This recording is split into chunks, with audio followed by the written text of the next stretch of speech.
Et nous allons un peu changer de sujet, mais pas trop, puisque nous allons parler cinéma. Bonjour Xavier Aimant. Bonjour. Alors, vous avez décidé de dépioter avec tendresse, avec une légère cruauté, un peu comme quelqu'un qui est en train de déguster des oursins, les pétitionnaires de la anti-Bolloré. Oui, oui, tout à fait. Alors c'est vrai que cette fameuse tribune pétitionnaire du monde du cinéma contre Vincent Bolloré a déjà été beaucoup commentée, analysée, critiquée. Mais franchement, cette affaire est quand même trop belle, trop merveilleuse, trop savoureuse pour ne pas y revenir encore une petite fois en ce vendredi, tant cette tentative de croisade germano-pratine est un extraordinaire archétype de suffisance, d'hypocrisie et de bêtise. Alors précisons en liminaire qu'il n'est pas nécessaire d'être un grand admirateur du propriétaire de Canal+ et d'Hachette, ni de se réjouir de la concentration monopolistique dans le domaine culturel, pour néanmoins s'amuser de la tragicomédie offerte par la caste des grandes âmes et des grands vigilants du cinéma français. En effet, quelle rigolade quand même. Des auteurs, acteurs, réalisateurs subventionnés, donc employés, qui rédigent un texte pour dénoncer leur patron, le présenter comme une menace et un danger fasciste pour la liberté de création et donc évidemment la démocratie, et qui ensuite s'offusquent et se scandalisent que le dit patron leur signifie son intention de se passer des services de ce personnel mécontent. Merveilleux. C'est beau comme de l'antique. Mais que veulent en fait ces grands cultureux que le monde entier nous envie ? Eh bien c'est assez simple et finalement très prosaïque. Ils veulent le beurre, l'argent du beurre et la soumission de la crémière à leurs exigences idéologiques et à leur moraline bien pensante. Alors pour mieux comprendre le drame qui s'est joué, imaginons l'un des signataires de cette fameuse tribune, appelons-le Jean-Édouard Aigrefin, diplômé de la FEMIS, adhérent de la France Insoumise et de Utopia 56.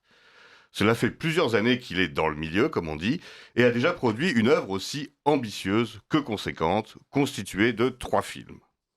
Alors le premier de ces films, c'est Oussama, neurochirurgien sous OQTF. Un drame déchirant narrant le destin d'un docteur en chirurgie cérébrale somalien, contraint à la clandestinité en France, mais qui finira quand même par sauver, lors d'une opération de la dernière chance, le lieutenant de police raciste et nazi qui le traquait impitoyablement. Alors là, on est une véritable leçon de vie et un réalisme implacable. Ça, c'est le premier film de notre signataire imaginaire. Alors le second film, second long métrage, Mes deux papas, mon bonheur. Alors là, c'est une comédie familiale sur l'existence joyeuse et épanouie de la petite Clémentine, née par GPR en Ukraine, avant d'être adoptée par Sylvain et Francis, un couple d'architectes parisiens. Un rayon de soleil, une bouffée d'espérance et de joie de vivre. Enfin, dernière production, La sale odeur de l'argent. Une tragédie sociale mettant en lumière la vacuité et la vilainie du matérialisme capitaliste et la méchanceté perverse d'un patronat d'extrême droite aussi veule que sadique. Alors évidemment, fort de cette belle expérience... Ça fait super envie. Mais oui, mais j'espère bien, c'est le but. Fort de cette belle expérience, donc, notre Jean-Édouard voudrait bien continuer à faire tranquillement des beaux films édifiant les citoyens en prenant l'argent du CNC et de Canal+, sans être embêté par personne. Il ne s'est d'ailleurs jamais vraiment préoccupé jusque-là de l'origine exacte de ces mannes financières, parce que Bolloré n'est pas arrivé aux manettes de Canal+ avant-hier, et ses prédécesseurs ne sont pas non plus connus pour avoir été de grands militants marxistes. Mais là, comme les copains lui ont dit qu'on risquait de l'embêter dans son œuvre d'éducation et d'édification des foules, eh bien il a signé la tribune pour dénoncer cette inquiétante menace et l'ombre, la terrible, la fameuse ombre du fascisme se dessinant derrière Vincent Bolloré. Et c'est là que les choses ont commencé à mal tourner. Car stupeur et tremblement, cette fois, la cible de leurs oukases idéologiques et de leur docte dénonciation morale ne s'est pas aplatie lamentablement, n'a pas hurlé à l'incompréhension, à l'injustice, implorant le pardon du camp du bien pour ses fautes supposées. Mais non, pas cette fois. Incroyable crime de lèse-majesté, le méchant désigné n'a pas fait repentance et s'est borné à informer les signataires qu'il prenait acte de leur défiance, et que de ce fait, il ne leur imposerait plus l'ignominie de travailler avec lui. Et là, forcément, ça rigole déjà beaucoup moins. Alors, comme Canal+ finance 49% des productions nationales annuelles, ça commence un peu à branler du manche du côté des enfants gâtés du 7e art, peu habitués à ce que le papa gâteau se transforme en père fouettard.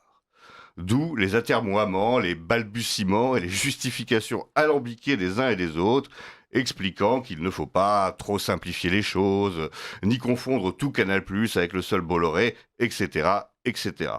Courage, mais reculons quand même doucement. La gamelle est menacée, restons prudents.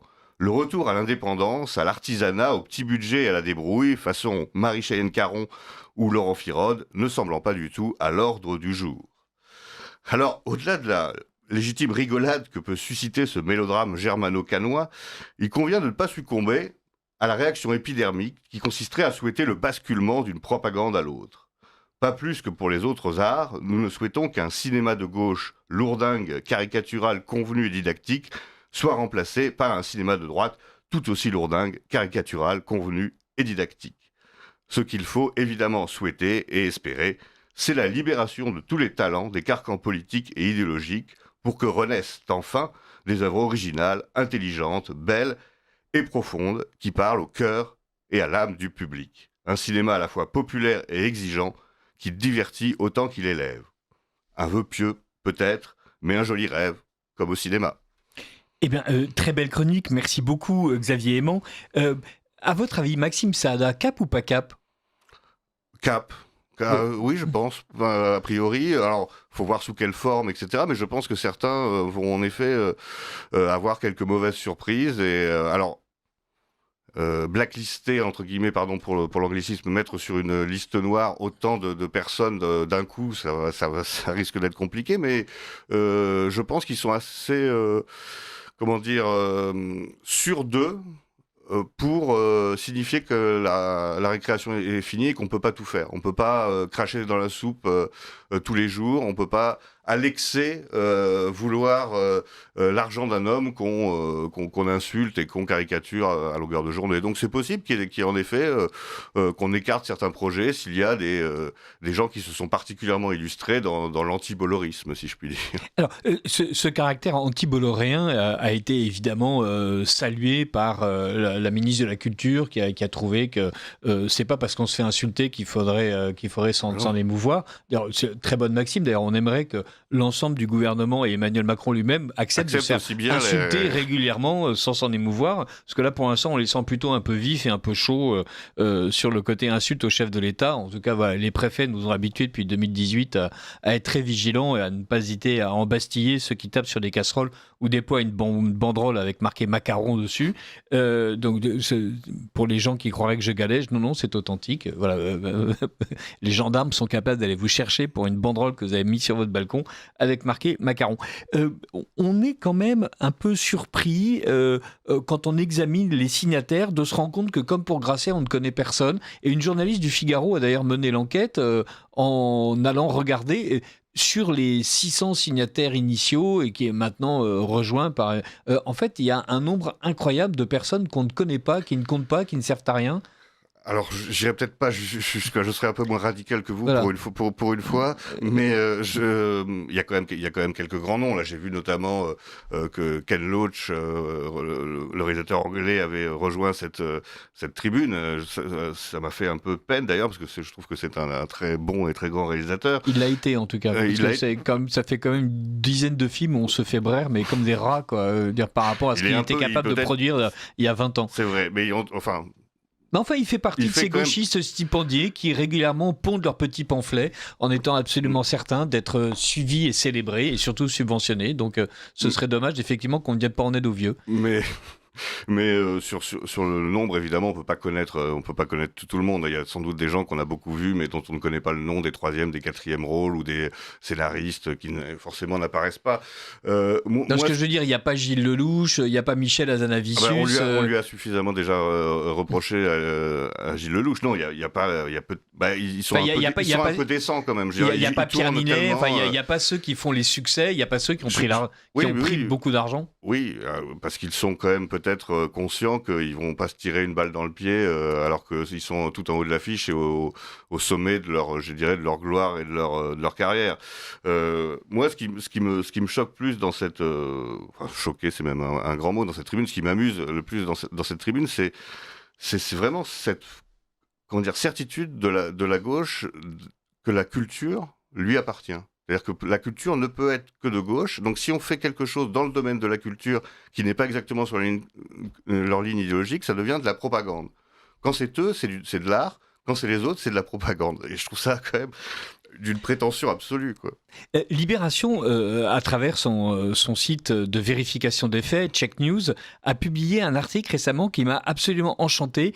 Il mettait d'un côté un film, effectivement, plus ou moins immigrationniste, qui a fait 750 000 entrées en France, voilà, un film de 2024. Ce qui est pas mal, parce qu'en général, ils font beaucoup moins. Voilà, et il disait, voilà, ça c'est le Canal+ qu'on aime, et à côté, Canal+ est le principal promoteur des films chrétiens, et par exemple, ils ont diffusé Sacré-Cœur, 500 000 entrées en France.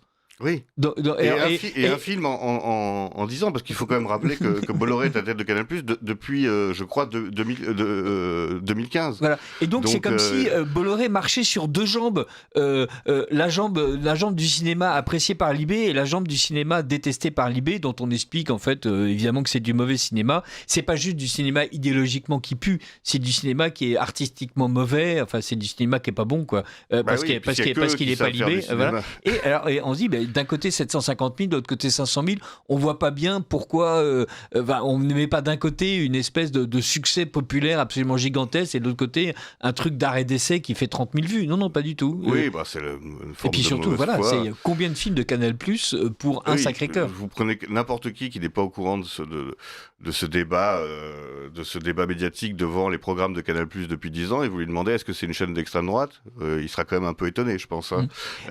Je voudrais qu'on revienne sur le vœu que vous formiez de ne pas avoir un cinéma de droite caricatural. Vous nous avez décrit quelques scénarios. On avait l'impression d'ailleurs d'être dans les chroniques que vous écrivez pour la revue Éléments. Vos chroniques apocalyptiques. C'est un bon sujet.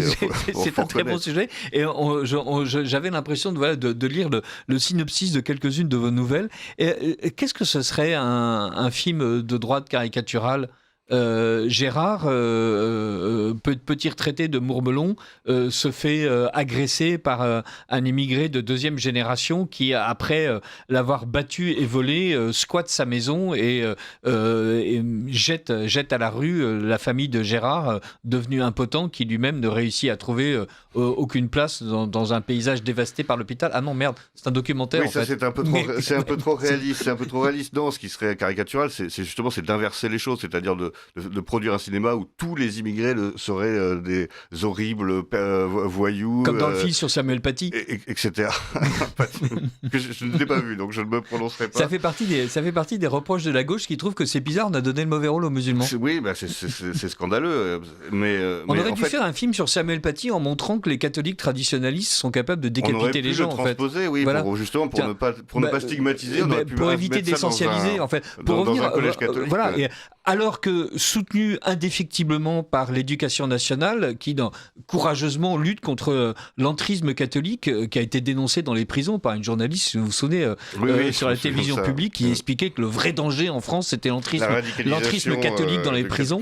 Et voilà. Et donc là, on aurait pu avoir un vrai débat de société, voilà, en évitant de s'attacher bêtement à la réalité des choses. Détails, ok, il y a un type qui dans une salle de classe se fait insulter par une gamine qui d'ailleurs n'était même pas là, qui mobilise son père, relayé par les imams, le gars finit décapité. Et voilà. Et là, on est platement en train de stigmatiser les musulmans, alors qu'en fait, on aurait pu dire, une jeune fille, lors d'une explication de texte particulièrement intéressante sur un auteur africain contemporain, rencontre l'incompréhension de son professeur qui est un peu borné, mais c'est normal, il va à la messe, décide en fait de se plaindre à l'académie qui, au contraire, essaye de lui faire comprendre, de lui faire entendre raison, et au nom d'une laïcité sainement pensée, lui explique que ce sont plutôt ses racines catholiques qui sont particulièrement mauvaises, et le type finit par se suicider en accusant avec marqué Aïcha m'a tué, la pauvre gamine. Voilà. Ça aurait été un film intéressant. Vous proposiez ça au CNC. Et à la place, bêtement, on prend Samuel Paty, on donne son vrai nom, ce qui est une insulte à sa famille, j'en suis sûr, qui a bêtement collaboré au film pour expliquer qu'il a été décapité par un musulman. Oui, et d'ailleurs, on a vu tous les articles de presse qui disent, non seulement qui parlent du film, mais qui parlent aussi de son... du timing, enfin de la date de sortie, faire ça juste avant les élections. Mais oui, on aurait dû attendre 50 ans, comme dans tous les bons films d'actualité. De servir la cause de je ne sais pas qui. En fait, moi, ce qui me gêne beaucoup dans le cinéma, dans ce cinéma-là, c'est au-delà de l'idéologie, parce que si vous voulez, qu'il y ait de l'idéologie dans un film, c'est à peu près c'est à peu près inévitable, puisque toute personne, tout réalisateur va avoir sa vision du monde, etc. C'est qu'en plus d'être idéologique, c'est mauvais et c'est caricatural. C'est-à-dire que même d'un point de vue, si j'étais un gauchiste, je verrais ces films, je les prendrais pas au sérieux. C'est toujours trop manichéen, c'est toujours trop grossier. Enfin, les gauchistes n'y vont pas. Vous suivez non, comme moi personne n'y va. le compte X Destination Télé. Mais personne n'y va, de toute façon. Voilà, c'est ça qui relève avec gourmandise les échecs sanglants de tous ces films. C'est ça qui est rassurant d'une certaine façon, c'est qu'en fait, en effet, très peu de gens y vont parce qu'ils sont lassés.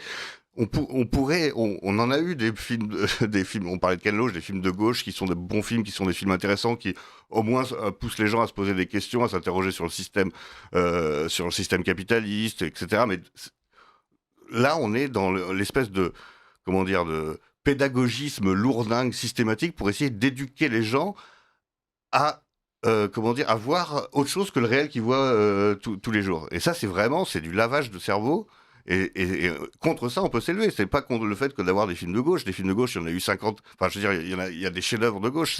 Maintenant, on est dans l'éducation nationale cinématographique, si vous voulez. Ça, c'est un peu insupportable. Et donc ça, c'est un coup de pied dans la fourmilière. Je sais pas ce que ça donnera, mais en tout cas, c'est une bonne chose que si ça peut faire bouger quand même quelques lignes dans ce domaine culturel qui est quand même très important, puisqu'on sait que la culture, c'est quand même ce qui façonne l'esprit, ce qui façonne la vision du monde très largement, etc. C'est pour ça qu'il ne faut pas l'abandonner en disant, comme certains, la fameuse réponse libérale, ils ont qu'à se débrouiller, on va supprimer le CNC, on va plus donner de subventions à personne, et puis il y aura que les films qui ont des grands succès en salle qui pourront survivre. Je pense pas que ce soit une réponse à apporter à cette question. Le système du cinéma français, il est quand même intéressant.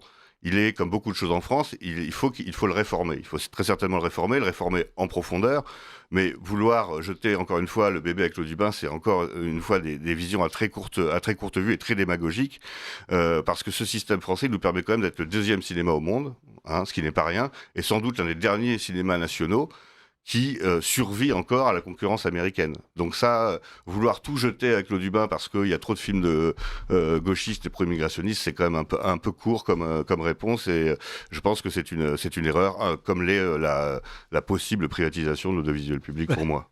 Vous aviez très bien défendu justement l'audiovisuel public. On se dit, tiens, c'est amusant, il y a l'idée, on va casser le thermomètre en fait. Il y a température, on casse le thermomètre, non, on va plutôt faire en sorte de soigner le malade. Là, le CNC a été infesté par les gauchistes, comme une maison dévorée par les fourmis, les chenilles et les chauves-souris. Mais voilà, on peut nettoyer le CNC. Bien sûr, il faut rééquilibrer les choses. On peut faire en sorte que l'audiovisuel public redevienne ce qu'il a pu être. C'est la volonté.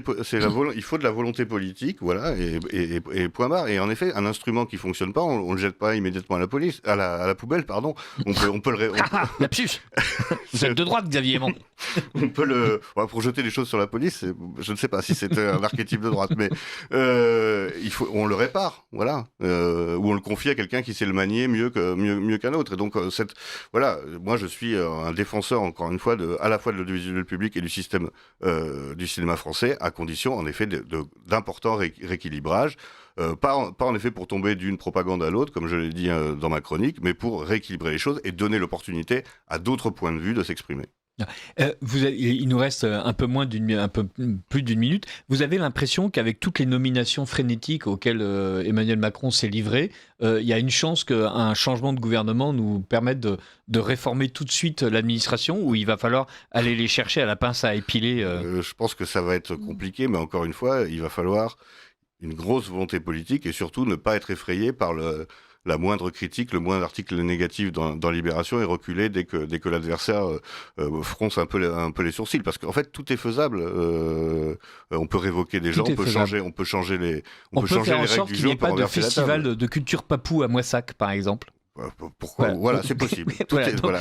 Il y a des maires RN qui, sur le terrain de la culture, ont décidé, de, par exemple, supprimer le festival des cultures papou à Moissac, en ayant l'impression que Moissac était moins papou que d'autres, que la Papouasie, par exemple.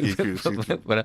Donc, on sent qu'on est. Et d'ailleurs, Manon Aubry on a fait un tweet que je vous conseille. D'ailleurs, je vous conseille d'aller sur l'Observatoire des mairies RN, qui est en fait le chemin de croix délicieux de toutes les déconvenus de la gauche culturelle sur le terrain, où ils se rendent compte que là, en fait, c'est assez simple de supprimer une subvention et que malgré tout, il y a peu de papous qui se sont mobilisés à Moissac. Merci beaucoup, Xavier. Merci à vous, à très bientôt.